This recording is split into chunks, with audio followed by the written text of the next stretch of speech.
It's the same story everywhere. It's just varying degrees. Diba? Yung iba, goes completely. Yung iba, talagang sobrang substandard na. Sige, wala pa isa na. Saka Sir Benz, kung nasira itong portion na to, ibig sabihin, vulnerable din yung buong. Yeah. Kasi naka-interlock yun. Pare-pareho yan eh. Diba? So, kung same methodology sila dito, pareho lang din yan. Kahit na itayo ni ka yan, ganun din ang mangyari. Masisira pa rin yan. Weak eh.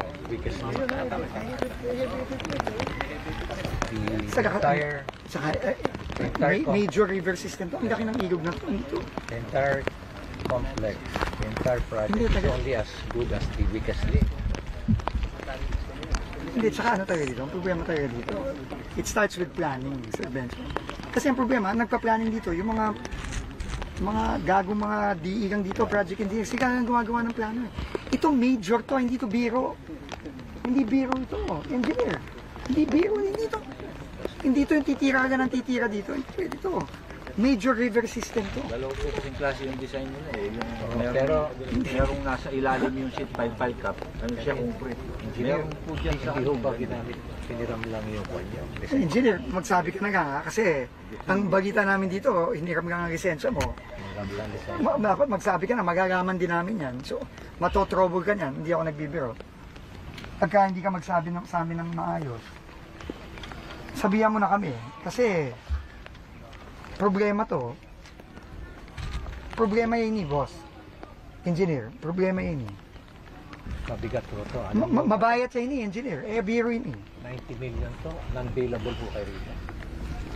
Pero ano naman po eh, yun nga, dahil warranted siya, pilit naman po namin. Engineer, okay yun. Naintindihan ko naman na walang gastos ng gobyerno dito sa pagpapagawa mo.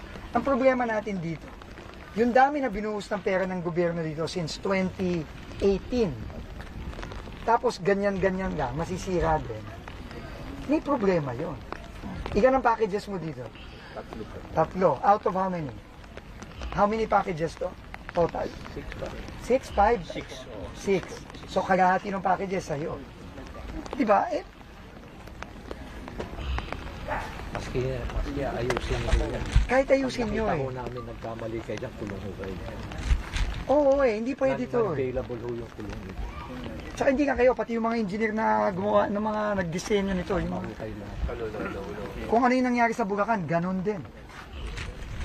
Hindi nga to ghost, pero kita mo naman, isang taon nga, sira kagad. Di ba? Ay, paano naman? Maawa naman kayo sa mga taong nakatira dito. Di ba? Buhay yung pinag-uusapan natin dito, hindi naman... Oo, mag-cooperate na nga kayo. Magsabi na nga kayo ng totoo.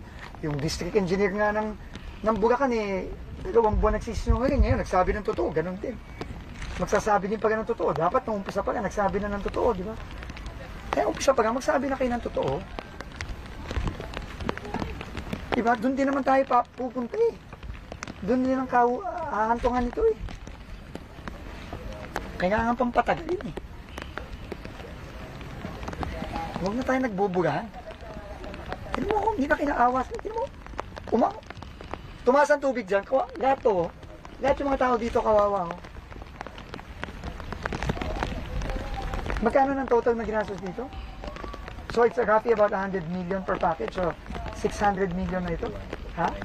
Oh, this is roughly 600 million. But it's useless. Right now. Tignan mo. Papasok ang tubig. Tumaas yan. Malapit ng tumaas yan. Konting ulan na yan. Tataas na yan. Pasok na kagad ang tubig dito. Yung dito po, ano lang sila, 400. Yung dalawa po doon, 20 and 30 lang. So, bali... Ano ibig sabihin na? 4 na package lang po yung sunod-sunod dito. 4 na po, 200, 300 million. 300 million to. Pinagkakitaan nyo lang to. Doon, hanggang doon. 300 million. Pinagkakitaan lang itong proyektong ito. Yung nangyari dito. Kamukha nung lahat ng nakita na namin. Ganon, paulit-ulit. Kaya kung ako sa inyo, magsabi na kayo ng totoo ngayon. Kasi hindi. pasensyahan tayo. Doon din tayo aabot. Engineer. Magsabi na lang kayo, kung hindi ngayon, soon. Kasi, wala. Okay. Sir, yung DE na wala dito, siya rin po yung nag-oversee nitong project. Malamang, siya ba hindi, si pangalan? Ay, ano? Ano pa, anong apelido? Miranda. Siya din yung, iyan naman hindi, siya din yung di, simula na nagsimula ka ng 23. Yes po. Kaya ka ba nagsimula first package? 23, 22? 23 po. What will happen to the DE, sir? Susokos ko na yan, tapos aagisin ko yan dito. Pakakasuhan ko na yan.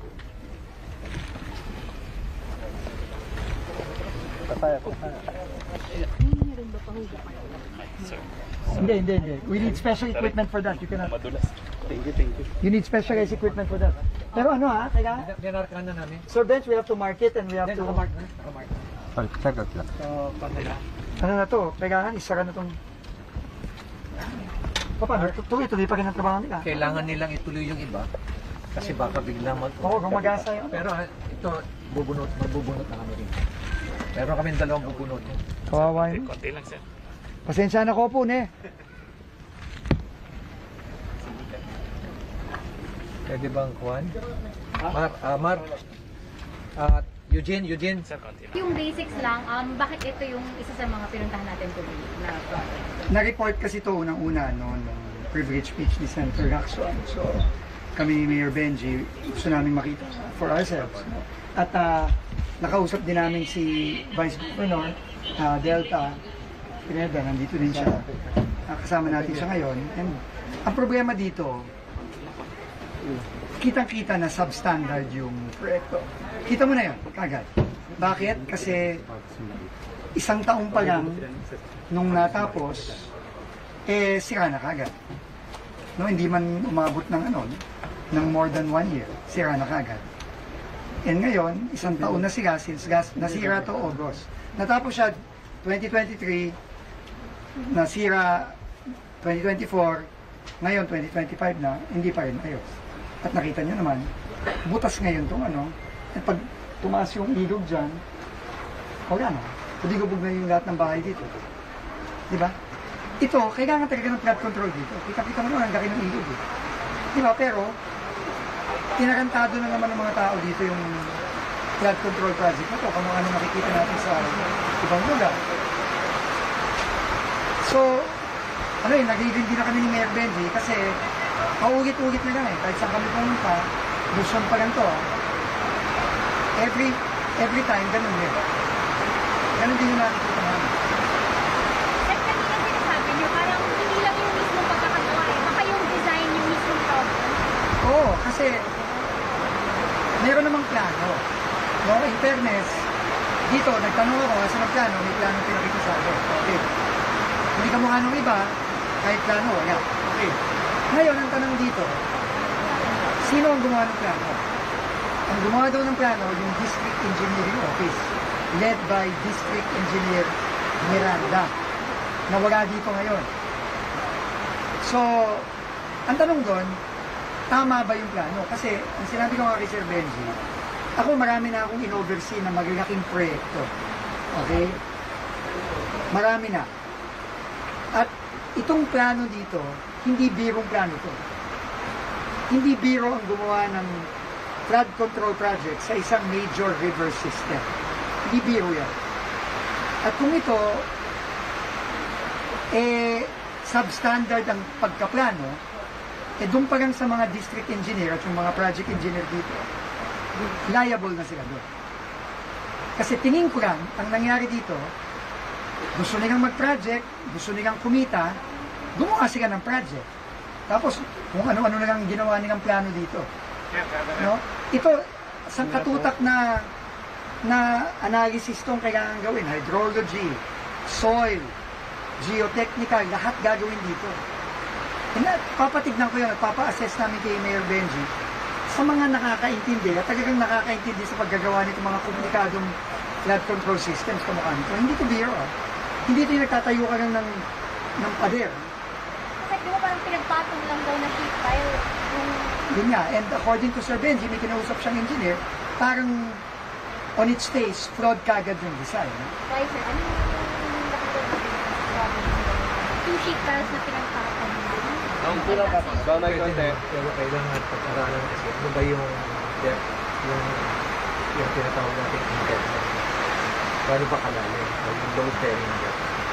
At according sa aking source, meron naman talagang study rito, soil study rito, na hindi naman aabot talaga sa 30. Siguro aabot siya sa mga 18 to 20. Pero titignan natin na yung program of work, yung bill of quantities, hydrological study, Hindi, sir, hindi nila magagawang mapaabot ang 30 meters deep yung ayun ang sinabi sa akin. Kaya nga, kaya tayo nagpapabunot para malaman na. In fact, pwede namang bubunot na raw ng isa. Meron ng bubunot. Yes, sir. Kaya bang bunutin niya? Yes, sir. Gano'ng kabilis? Ngayon na, sir. Kayo ba namili? Sila ang namili. Tayo, sir, tayo. Tayo ang namili. Hindi sila namili. Ano gusto nating makita, sir? Tingnan natin, makita yung length. Yung length. Makikita doon. Kumakayagan nyo sa Mindoro, di ba? 12 meters ang design, 3 meters lang ang ginaon. So, titignan natin dito. Yes, sir. Pero it doesn't mean na, okay, let us say 30 meters. Yes, sir. Pero tingnan din natin, baka yung mga katabi pa eh. Ganun yan, kung minsan may maayos na isa, tapos yung iba katabi doon, wala na. Kaya titignan natin. Tapos, sir, yung gusto lang nila, yung parang sinasabi kanila ng contractor na, they will make sure na mas matibay siya this time. Parang, will we accept that? We will have to check. We will have to validate the design. We will have to validate the work. Kung pwede lang. Hindi pwede yung tira ka ng tira. Buhay ng mga kababayan natin to dito. Hindi naman to, gagawa ka na yan, ganun din, tapos masisira ulit. Diba? 300 plus billion in 4 packages alone ang ginastos dito. 300 plus million, sorry. In 4 packages alone ang ginawa dito. Ang ginastos dito. Oo, tuloy-tuloy. So ano yan, walang katapusan? Kasi parang kanina tinatanong natin. It's a complete failure in planning and execution. Complete failure. And ngayon, ang i-establish, ang argument natin dito, kung yung failure na yon is because may mga kumita. Di ba? Yun lang naman eh. Di ba? Yun din ang nakikita natin sa iba eh. Di ba? And hindi ako magtataka kung ano yung nakikita natin dito, na yung nakikita natin sa Bulacan, sa Mindoro, La Union. Yun din ang makikita natin sa ibang parte na ano. Nagsasawa na nga kami ni Mayor Benji nakakatingin sa mga ganito eh. Kasi pare-pareho na ng gagawin. Like, bakit natin kini-question kanina eh? Siya talaga yung contractor. Because we're receiving reports na hindi talaga siya ang gumagawa. Na pinahiram lang yung lisensya niya. But we have to validate those reports. Pero I told him, magsabi ka na ng totoo ngayon pa lang. Parang si Alcantara, si ano. Di ba, 2 buwan na silang nagsisinungaling. Tapos ngayon, magsasabi din pa rin ng totoo. Sabi ko sa kanya, magsabi ka na ng totoo ngayon. Ang isa pa lang. Kasi aabot at aabot din tayo doon. Sir, can you share with us kung sino yung contractor na sinasabi niyo? Hindi pa namin alam kung sino, ha? Alamin nga namin. Pero may mga nagsasabi sa amin dito sa community, dito sa Pampanga, na pinahiram lang daw ang lisensya nito. Kasi kung totoo yun, isa ding posibleng rason yun kung bakit hindi maganda ang pagkagawa. Kasi kung pinahiram lang ang lisensya, syempre, pasa-pasa, kailangan yung subcon, kikita din yun. So doon na lumilit lalo yung ano, no? Yung pera para sa project. Kasi syempre, hati-hati na yan. Di ba? And that's legal, sir. Kung may person of interest, meron dito may company of interest. Meron naman kami. So anyway, bagong case file na naman to, nabubuksan na naman namin together with ICR. Sir, tama ba suspend natin yung video? Anong plans natin? Paano ko na yun? Klarong-klaro, failure to eh. Minimum this gross negligence. Minimum yun. Ikaw ang gumawa ng plano eh, di ba? Di ba sabi niya, ang DE ang gumawa ng plano? Di ba? Bakit yan gumiba? Siya din dapat ang nagbabantay ng pag-implement ng proyekto. Bakit nagiba? So doon pa lang. may ano na kami, may basis na kami para magsuspinde at mag-ano. Nakita niyo, Kasuhan ko mga to. nag-usapan na namin nila sa mga ibang napuntahan namin. Kumbaga, yung mga maayos, isang package lang dapat yan. Bakit sinap-chap yung package? Para laging limited lang sila. Kita niyo, 300 million yan. Di dapat isang package lang yan para maging maayos. Pero sinap-chap. Dapat region na yun. Tsaka 2018 siya nag-start eh. At nung 2018, 100 million ang threshold nung 2018. Tinaas lang yan, I think 21 or something like that. No? Ginawang 150. So kaya siya 91 kasi ang threshold ng district nung 2018 eh 100 million. Kaya below 100 million siya. 2018. Tinaas. Side story tayo. Sa lumalabas ngayon na investigasyon sa Blue Ribbon, talagang malalim yung conspiracy, lalong-lalo na sa proponents, yung mga mambabatas. Alam mo, yan ang tinitignan na ngayon ng ICI. So ayokong pangunahan yung ICI. Bottom line dito, kaya malaman na talaga natin ano ba nangyari dito, tsaka kung sino dapat yung mga managot dito lahat. Top to bottom. Yun ang sabi naman ng Pangulo. Sec, kanina sa Blue Ribbon na-detail na rin po yung role ni Yusek Bernardo na siya daw po yung nag-uutos kina Alcantara to get the money. Ano po yung mamahabol pa rin po ba natin sa kahit retired? Siyempre.